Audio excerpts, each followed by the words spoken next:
नमस्कार दोस्तों, मैं पंकज मिश्रा आप सभी का अर्पण ज्ञान गंगा में हार्दिक स्वागत और अभिनंदन करता हूं। दोस्तों, आज मैं उपस्थित हूं आपसे बात करने के लिए मीन राशि वालों के लिए वार्षिक राशिफल 2023 क्या लेकर आ रहा है। दोस्तों, इस राशिफल के अंतर्गत हम बात करेंगे आपके आर्थिक स्थिति के बारे में, आपके व्यापार के बारे में, आपके प्रेम संबंध के बारे में, आपके पारिवारिक रिश्तों के बारे में हम बात करेंगे। आपके ग्रह गोचर क्या करते हैं उस पर बात करेंगे। इसके साथ में दोस्तों कुछ उपाय के बारे में बात करेंगे, जिन उपायों करके जिन ग्रह गोचरों से आपको कुछ अशुभता के फल मिल रहे थे उसमें न्यूनता ला सकते हैं। जिन ग्रह गोचरों से आपको शुभता के फल मिल रहे थे उसको करके आप उसमें वृद्धि कर सकते हैं। तो बात करते हैं दोस्तों, मीन राशि वालों के लिए यह वर्ष शुरुआती दौर में तो बहुत ही अच्छा फल लेकर आ रहा है, लेकिन इसके साथ साथ में पूरा वर्ष इन राशि वालों के लिए कुछ उतार चढ़ाव लेकर उपस्थित रहेगा। इस वर्ष के अंतर्गत इनके जीवन में कुछ न कुछ उतार और चढ़ाव होता ही रहेगा। दोस्तों, देवगुरु बृहस्पति इनके राशि स्वयं के राशि में बैठे हुए हैं, तो यहाँ से इनको किसी भी कार्य में विलंब होने के योग नहीं दिख रहे हैं। सारे कार्य इनके समय पे संपूर्ण होते हुए नजर आ रहे हैं अपने ज्ञान के बल पे। अब चाहे शिक्षा का क्षेत्र हो, चाहे संतान का क्षेत्र हो, चाहे दाम्पत्य जीवन का क्षेत्र हो, सारे क्षेत्रों में इनको सफलता मिलती हुई नजर आ रही है। इनको दोस्तों ध्यान रखने वाली बात है, इस राशि वालों को जो ध्यान रखने वाली बात है कि इनके दूसरे भाव में देखा जाए तो राहु की उपस्थिति है। इनके दूसरे भाव में राहु की उपस्थिति है। राहु की उपस्थिति होने से कुछ न कुछ इनके कुटुंब जन में समस्याएं उत्पन्न कर सकते हैं। लेकिन जैसे ही 22 अप्रैल 2023 को देवगुरु बृहस्पति इनके दूसरे भाव में गोचर करेंगे तो वहां पे गुरु चांडाल योग बनेगा, तो वहां पे आप अपने श्रेष्ठ जनों का कुछ न कुछ अपमान करते हुए, उनके मान सम्मान का अवमानना करते हुए नजर आ सकते हैं। कहीं न कहीं यदि आपका कोई पैतृक व्यवसाय था तो उसमें भी वाद विवाद होने के योग दिख रहे हैं। इसके साथ में दोस्तों बात किया जाए 30 अक्टूबर 2023 को जैसे ही राहु आपके लग्न में आएंगे, वैसे जितनी समस्याएं मैं आपको बता रहा हूँ, चाहे पैतृक संपत्ति को लेकर हो, चाहे परिवारजनों में वाद विवाद हो, परिवार में मनमुटाव हो, यह सब धीरे धीरे स्वतः ही समाप्त होना शुरू हो जाएंगी और आपकी जो दैनिकचर्या में जो कुछ दिक्कतें उत्पन्न हो रही थी वह स्वतः समाप्त होना शुरू हो जाएंगी। इसके बाद दोस्तों शनि के गोचर की वजह से कहीं न कहीं आपको अपने स्वास्थ्य का विशेष ध्यान रखना चाहिए, नहीं तो कहीं न कहीं आपके पैरों में, आपके घुटनों में कुछ बीमारी जैसे उत्पन्न होते हुए दिख रही है। तो इस वर्ष के अंतर्गत यह मीन राशि वालों के लिए पूरा वर्ष उतार चढ़ाव भरा हुआ है। तो हम बात करते हैं दोस्तों विस्तृत राशिफल की ओर। जनवरी से लेकर दिसंबर तक, जनवरी के शुरुआत में देखा जाए तो दोस्तों यह महीना आपके लिए बहुत ही अच्छा लेकर आ रहा है। आपके आर्थिक स्थिति में वृद्धि लाएगा। शनिदेव महाराज स्वयं आपके एकादश भाव में बैठ के आपको धन लाभ के योग बनाएंगे। काफ़ी अच्छा खासा आप धनार्जन करते रहेंगे। आपके जीवन में उत्तरोत्तर वृद्धि होती रहेगी। लेकिन जैसे 17 जनवरी 2023 को शनिदेव आपके द्वादश भाव में गोचर करेंगे, वहाँ पर आपके खर्चे में वृद्धि आएगी। कहीं न कहीं आपके खर्चों में वृद्धि की होने की वजह से आपका मन अशांत रहेगा और कुछ ऐसे कृत्य आप कर बैठेंगे जहां से आपको आपको दिक्कत झेलने को मिल सकती है। फरवरी के महीने में देखा जाए तो दोस्तों आपका व्यापार, आपका जो रोजगार है वह काफ़ी अच्छे लेवल में काम करता हुआ दिखेगा। व्यापार और रोजगार या नौकरी से आपको अच्छे लाभ के योग दिख रहे हैं। आपके दाम्पत्य जीवन में प्रेम बढ़ेगा। इसके साथ में दोस्तों देखा जाए तो यह फरवरी का महीना आपके लव लाइफ के लिए, आपके रोमांस के लिए बहुत ही अच्छा है। यहाँ पर आप धनार्जन करेंगे, आपके व्यापार में अच्छी खासी वृद्धि होती नजर आ रही है। तो यह महीना आपके लिए बहुत ही उत्तम फल लेकर आ रहा है। फरवरी के महीने में देखा जाए तो दोस्तों आप विदेश यात्रा भी कर सकते हैं। विदेश से धनागमन हो सकता है। सुदूर की यात्रा होगी व्यापार के लिए, वहाँ से आपको लाभ मिल सकता है। तो यह फरवरी का महीना बहुत ही उत्तम और बहुत ही अनुकूल परिणाम आपके लिए लेकर आ रहा है। मार्च के महीने में दोस्तों आपके जीवन में कुछ आपके दाम्पत्य जीवन में तनाव पैदा कर सकता है, लेकिन इसके अंतर्गत आपका इस माता जी के स्वास्थ्य का भी आपको विशेष ध्यान रखना पड़ेगा। बाकी आपके व्यापार की बात करूँ, व्यापार के क्षेत्र में काफ़ी अच्छा प्रदर्शन आप करेंगे। लाभ भाव काफ़ी अच्छा रहेगा आपके लिए। इसके अंतर्गत यदि आप यहाँ पर कोई नई प्रॉपर्टी लेना चाहते हैं, भूमि भवन लेना चाहते हैं, तो बिल्कुल आप यहाँ पर ले सकते हैं, क्योंकि बहुत अच्छे खासे योग दिख रहे हैं। यहाँ पे आपको अपने दाम्पत्य जीवन को संभालना है और माता जी के स्वास्थ्य का विशेष ध्यान रखना है। बाकी यह महीना भी आपके लिए बहुत ही अच्छा है।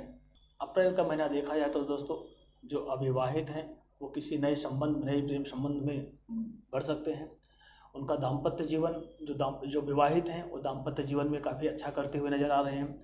धन की वृद्धि होगी दोस्तों, जीवन में आप उत्तरोत्तर वृद्धि करेंगे। कोई छोटी मोटी यात्रा भी कर सकते हैं इसके अंतर्गत। इसमें आपको इस महीने के अप्रैल के महीने के उत्तरार्ध में आपको ध्यान रखने वाली बात है कि जैसे ही राहु का गोचर आपके दूसरे भाव में होगा, देवगुरु बृहस्पति का गोचर आपके दूसरे भाव में होगा, तो वहाँ राहु से पहले उपस्थित रहेंगे। राहु की उपस्थिति से आपके परिवार में कुछ न कुछ मनमुटाव जैसे समस्याएं आपको देखने को मिल सकती है। तो जब तक आपके परिवार में मनमुटाव जैसी समस्याएं देखने को मिलेंगी, जहां से आपके घर में कलह होने की संभावनाएं दिख रही हैं। मई के महीने में आप देखा जाए तो अपने संतान को लेकर काफ़ी चिंतित रहेंगे। यदि आप कोई प्रतियोगी परीक्षा दे रहे हैं, वहाँ से भी आपको अच्छे परिणाम मिलने के संकेत नहीं दिख रहे हैं। इसके साथ में आपकी जो प्रेम संबंध है उसमें मनमुटाव होने के चांसेस ज़्यादा दिख रहे हैं। लेकिन आमदनी के जो स्रोत है उसमें कोई कमी नहीं रहेगी। आर्थिक स्थिति आपकी काफ़ी अच्छा रहेगा। तो मई का महीना आमदनी के लिए काफ़ी अच्छा है। लेकिन देखा जाए संतान को पक्ष को लेकर या प्रेम संबंध को लेकर, या तो आपके जो कोई प्रतियोगी परीक्षा जो विद्यार्थी हैं परीक्षा है उसमें कहीं ना कहीं कुछ दिक्कतें दिख रही हैं। बाकी आर्थिक स्थिति के हिसाब से यह महीना बहुत ही उत्तम, बहुत ही बढ़िया है। जून के महीने में दोस्तों खर्चों में बढ़ोतरी होगी। विद्यार्थियों के लिए बात किया जाए तो जो विद्यार्थी वर्ग के लोग हैं उनका पढ़ाई में बिल्कुल मन नहीं लगेगा। कहीं न कहीं उनको डिमोटिवेट, उनका मन एकदम दबा हुआ महसूस करेगा, मन टूटा हुआ महसूस करेगा, तो पढ़ाई में उनका मन नहीं लगेगा।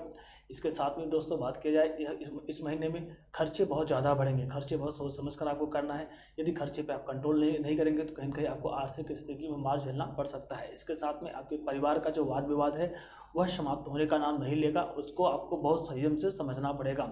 लेकिन पारिवारिक जीवन के साथ साथ में आपको अपने स्वास्थ्य का विशेष ध्यान रखना होगा, नहीं तो आपको कोई ऐसी लंबे समय के लिए बीमारी पकड़ सकती है जहाँ से आपको देखा जाए तो मुंह से, दांत से या ऐसी कुछ बीमारियाँ आपके इस भाग के ऊपर से कुछ आपको ऐसी बीमारियाँ पकड़ सकती हैं जिसके लिए आपको काफ़ी अच्छा खासा समय गंवाना पड़ सकता है। जुलाई और अगस्त के महीने की बात करूँ दोस्तों, जुलाई अगस्त आपके लिए एकदम गोल्डन पीरियड रहने वाला है। आपका भाग्य, आपका व्यापार, आपके दाम्पत्य जीवन, इष्ट इष्ट मित्र, आपके शिक्षा क्षेत्र में जो भी आप कार्य करेंगे उसमें आप एकदम बुलंदियों पे रहेंगे। यहाँ पर देखा जाए तो विदेश गमन के योग हैं। विदेश गमन के योग के साथ साथ में जो भी वहाँ से आप यात्रा करेंगे वहाँ से भी आपको लाभ होने के चांसेस, लाभ होने के योग दिख रहे हैं। तो देखा जाए ये दोनों महीने आपके जीवन में उत्तरोत्तर वृद्धि के प्रतीक है। दोनों महीने के अंदर जो भी आप कार्य करेंगे वहाँ से आपको बहुत ही ज़्यादा लाभ मिलने के योग दिख रहे हैं और बहुत ही अच्छी खासी आप इनकम प्राप्त करेंगे। तो यह दोनों महीना देखा जाए तो आपके लिए सुनहरा समय है।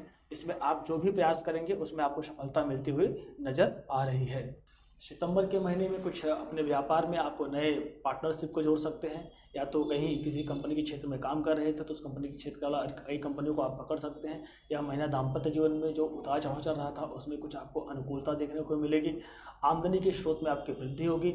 इस महीने में अपने व्यापार को आप फैलाने में बहुत ज़्यादा कामयाब रहेंगे। तो यह महीना देखा जाए तो आपके लिए उत्तरोत्तर वृद्धि का प्रतीक है। इस महीने में आपके द्वारा किए हुए कार्यों पर आपको आने वाले भविष्य में भी सफलता मिलने के योग दिख रहे हैं। अक्टूबर का महीना आपको विशेष ध्यान रखने वाली बात है। अक्टूबर के महीने में आपको कोई भी यात्रा करते समय बहुत विशेष ध्यान रखना है। कोई आपके स्वास्थ्य से चोट चपेट के चक्कर में आप पड़ सकते हैं। आपके ससुराल पक्ष से कुछ कहासुनी हो सकती है, कुछ अनबन बातें हो सकती हैं। इसलिए अक्टूबर के महीने में आपको विशेष ध्यान रखने वाली बात है। अपने स्वास्थ्य को लेकर कोई आपके साथ में कोई दुर्घटना ना हो, कोई चोट चपेट ना लगे, इसलिए अक्टूबर के महीने में आपको विशेष ध्यान रखना है। आपको अपने ससुराल पक्ष से रिश्ते को बनाकर रखना है। ससुराल पक्ष से रिश्तों में कोई तोड़ मरोड़ ना हो, कोई कहासुनी ना हो, कोई अनबन ना हो जाए, इनका आपको विशेष ध्यान रखना है। नहीं तो यहाँ पर आपको दिक्कतें झेलने को पड़ सकती हैं।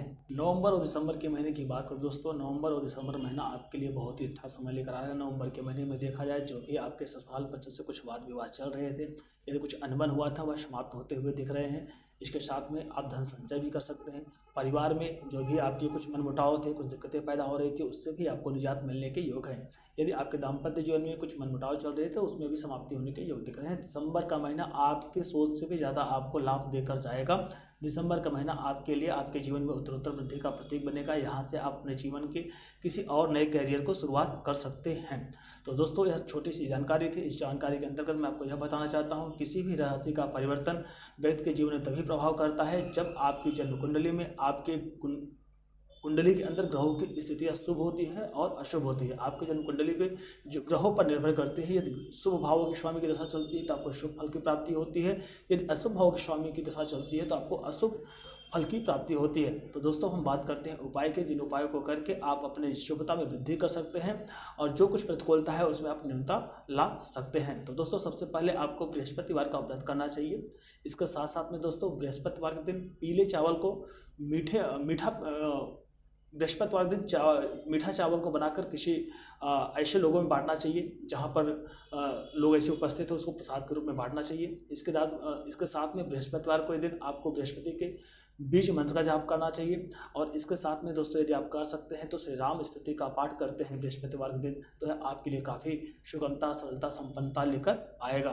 तो नमस्कार दोस्तों, आशा करता हूँ छोटी सी जानकारी आपको अच्छी लगी। प्लीज़ चैनल को लाइक, सब्सक्राइब, कमेंट करना ना भूलिएगा।